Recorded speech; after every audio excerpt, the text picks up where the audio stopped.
Hi, and welcome to 102.1 The Edge. My name is Meredith from Afternoons with Coulter and Meredith, and we are sitting here today with SYML. Hey. What's going on? You know, just trying to keep warm. Yeah, I just thought you'd pop by and say what's up. Yep.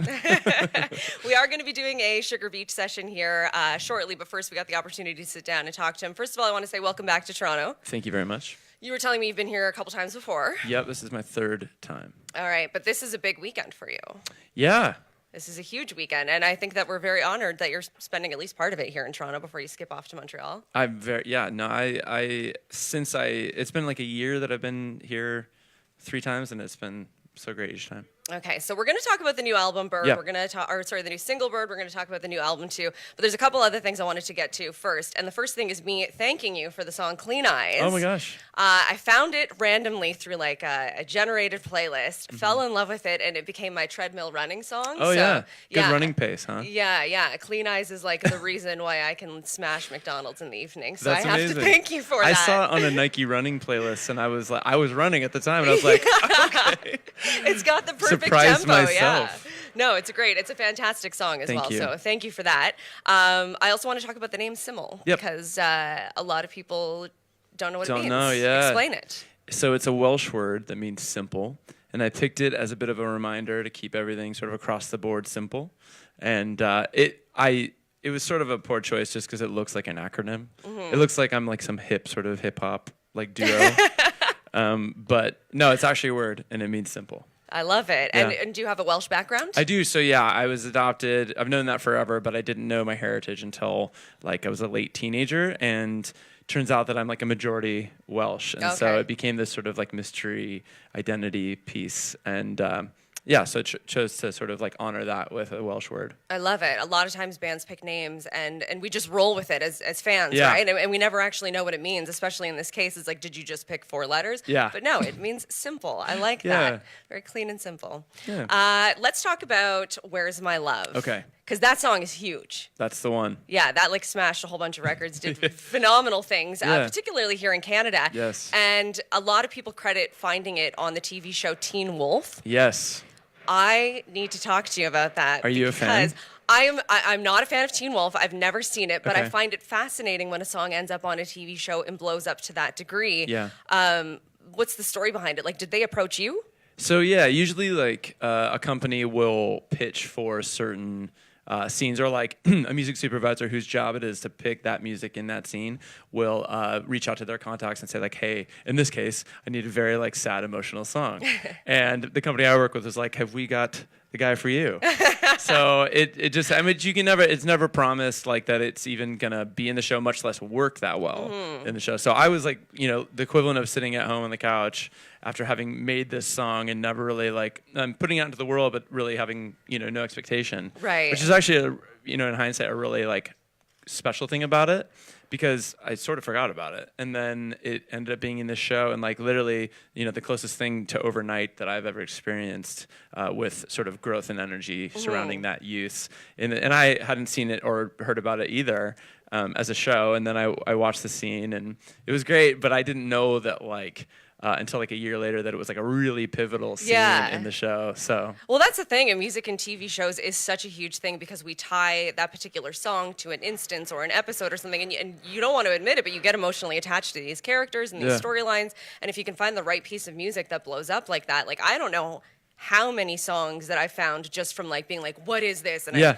Shazam it on my TV screen and download it. So I think that's so huge. Shazam was actually the thing that like got people to me, because I didn't have it on Spotify or YouTube or anything. And Shazam somehow had like my personal email attached to it. Okay. And so these crazy fans of this show, and crazy in a good way, would be like, I know you wrote this for these characters. Like, I've been waiting for it. Where can I get it? And so it started through the YouTube channel that sponsored music of the show. Okay. That got out into the world. More questions about this again, because I find it fascinating. Yeah. Do they tell you what the scene is? Because I think it's very scary as well to be like, sure, you can use my song, and then you find out what it's for, and you're like, oh, no. No, I've never had it where the scene was like sort of objectionable to the level of like embarrassed that it's a part of it. Right. So yeah, they do run it by you, but like, you know, I can't remember one time where I wasn't like, no, don't pay me to use my music in in a show. So, but I've had friends who had really bad experiences with what their music was attached What to. associated with? My music's so sad and like romantic that it's usually gonna be just like two characters, Yeah. either like hooking up or breaking up. Yeah. So I'm not mad about it. Sidebar, I would describe it as beautiful. It's not sad and romantic. It's beautiful. It's beautiful. Yeah, the pretty music. side of dark. Yeah. Last question about that topic again, because I find it so darn fascinating. It's interesting, yeah. Would success for that reason bother you? Because that's the other question is like, you know, you're a band and you're putting out this music and you're doing everything you can and you're grinding and whatever, and then it takes like a CW show on a Wednesday drama. night and you're like, Right. oh, come on. Right. I actually I'm not too precious with it like that. I think that as soon as you release music into the world, in whatever form, you're sort of relinquishing the choice of like how it's used or what it means to people. Right. And rather than see it as like selling out or any sort of like negative side of that, I totally let people own it however they want. Yeah. Like it's great that anybody can relate to it to begin with. So well, it's amazing. extension of It that. blew up for all the right reasons because it's a very beautiful song. Thank you. Let's talk about another song. Let's talk about Bird. Tell me about that song. Yeah, so I mean, it's newly released. It's going to be on the full length coming out in May, and I'm most proud of it because it's, starting from day one with SYML, I sort of just made the decision not to wait around for anybody to help. It was like whether that meant like production or songwriting or even mixing and mastering. It's sort of like top down.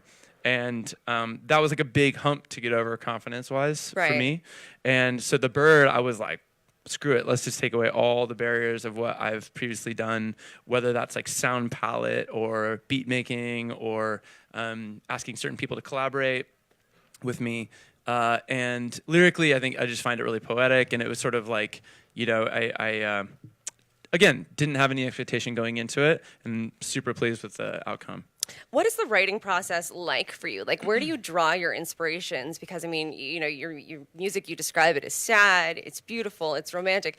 Is that a lot of your own stuff, or is that stuff you witness in the world? Yeah, it's probably equal parts Okay. internal and then something that starts external, but then I take it inside and really deal with it. Like most musicians and artists, songwriting is very therapeutic, and so it's like this sort of defense mechanism almost of like, well, I can talk about it through this vessel. Right. And yeah, I mean, like logistically, it starts with like really awful like audio notes on my phone. Okay. That I'll like sometimes wake up and like have an idea. It's not profound. It's just something that like I like maybe this is good and like sort of mumble it into my phone, and then I'll go into the studio during the day and sort of go through those and be like, okay, that one's awful. That one's actually something, and it can even be just like 5 seconds of mumbling that like births a song. Right. So yeah. Do you hang on to all those notes, or do you delete I do. them? No, I store them. You It's like the definitely one should. thing that I'm good at, like archiving in my life. That's good. You Yeah. definitely should do that. I feel like it's one of the coolest things when you can look back at an artist, years later, and they've had so much success, and you go all the way back to the beginning. I think it was, this is a very Toronto example, but I remember Drake one time went all the way back to like his childhood home, and he found like all his little notepads from when he was a teenager and stuff like that. It's really cool to go back. So you should definitely hang on to those notes. I will. Let's talk about the new album, self-titled, dropping on Sunday, No, so May 3rd. which is It probably a Thursday or Friday. I don't Oh, May know. 3rd. May 3rd. I was like, March 3rd? I was like, I think you might think that one's coming out No, absolutely. this weekend. Sorry, yes, No, it's May okay. 3rd. I So kinda tell wish it me, was this yeah, weekend. I obviously really do. I was trying to Clearly. like will it into existence. I also need to go back to school and learn my months. They're It's not okay. all they're They not all the don't- same if they start with That's an M. That being said, tell me about the album. Yeah, so when I was writing it, so I'd just done EPs and singles and stuff up to this point, which is nothing new in the scene now, but I sort of had the expectation that I wouldn't really ever do a full length. Okay. Because of like, it takes a long time. Like I really enjoy just getting it out and seeing what it does immediately. But as I was writing for these like supposed EPs, it kind of like came into focus eventually that like this might work as a cohesive body of songs. And yeah, sure enough, when I was done or getting close to the end, I was putting it together with like a couple of the people that I really trust and looking at the song order and looking at the themes, and it kind of grew into this cohesive little thing. So. You wrote something really interesting on your website, and then you put it again on your social media, and I want to read it because I don't want to misquote you. It said, I didn't think SYML would grow to a place where a full album would be needed or wanted, but I made a full album, and I hope you like it. Why would you think that nobody would need it or want it? Well, I think part of it, I mean, if I'm being honest, was like, well, maybe it'll just sort of live in the teenage drama world and not be, not necessarily be taken seriously in the musical world, but definitely not be such an artist-focused project, and more of just like a when the inspiration hits, put out a song, put out an EP.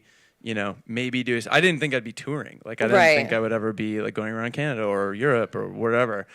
So I think it was at some point that I just needed to sort of like let go of whatever expectation or non-expectation I had for the project. Okay. So yeah, in any time that you know, that can be shown back to you of like, no, like we like it, we like what you do. Yeah. And do an album, like, you know. It was a pleasant surprise. Yeah, because I would assume that most musicians go into it thinking, you know, then I'm going to get an album, then I'm going to do a tour, then next thing you know, I'm Mick Jagger. I'm Drake.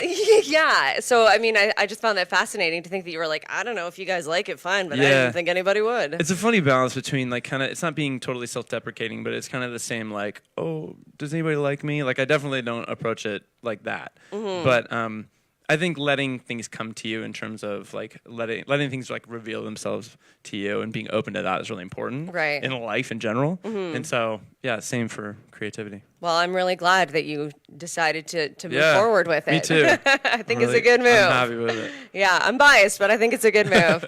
You got a show tonight? Yes. You're going to be opening for Dean Lewis at the Velvet Underground? Yes.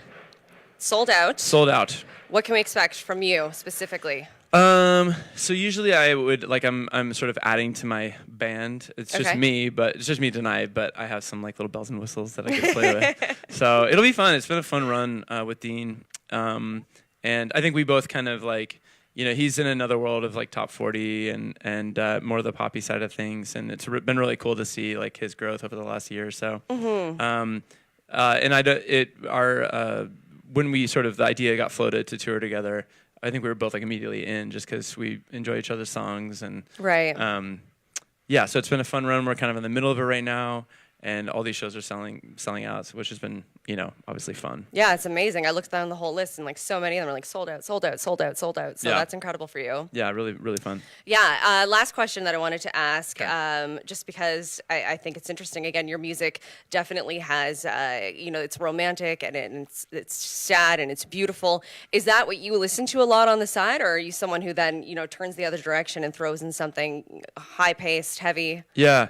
Well, I grew up in Seattle, and I was just talking about this with somebody else, but like I was a huge, massive fan of like Rage and Smashing Pumpkins and like all these dark, heavy bands.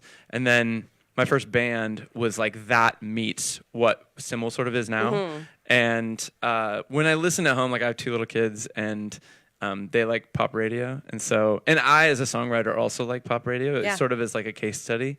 But yeah, I'm pretty wide, but I definitely live preference-wise in like where I create as well. Okay. So some similar artists, but you know, that's like a really hard game to play of like, you know, like listening to only what you like to create, or because it feels like a bit of a feedback loop and a dangerous place to be as an artist.